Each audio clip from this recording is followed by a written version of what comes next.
Hoxhë nderuar, dua të më përgjigje sinqerisht, çfarë mendoni ju për Muawije ibn Abi Sufjan?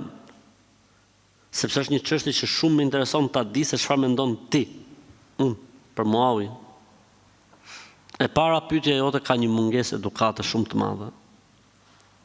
Të përmendesh emrin një sahabiu, duhet ta shoqërosh me radiyallahu anhu, Zoti qoftë i kënaqur prej tij.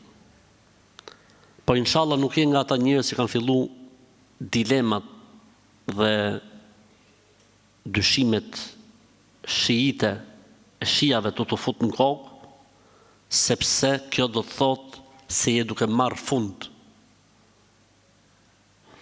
Muawije ibn Abi Sufjan është daja i besimtarëve deri në ditë Kiametit, sepse motra e tij është nëna e besimtarëve, ndërsa Muawija i bjerë që tjetë daja i besimtarëve. A flet nipi keq për dajën e vet? Mos e boft hajrin. Mos e boft hajrin. Mos e boft hajrin. Ai nip që flet keq për dajën e vet. Kur mos boft hajr. E mos bofshin hajër të gjithë ata që flasin për dajën e besimtarëve. Muawijen radiyallahu ta'ala anhu. Muawija radiyallahu anhu është shkruesi i Kur'anit. A mund të zgjidhte pejgamberi alayhis salam për të shkruar Kur'anin vetëm se njërin më të sinqert dhe më besnik? Muawija radiyallahu anhu është përfshirë në lutjet e pejgamberit sallallahu alaihi wasallam.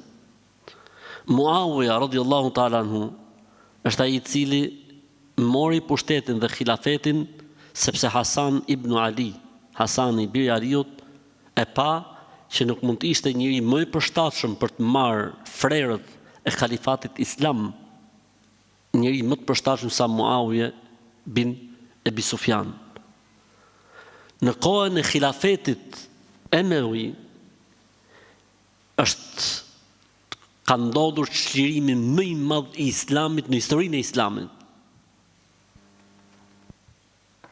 Kështu që nuk flet për Muawijen vetëm se dikush që ka filluar, themi ne, t'i marri koka erë.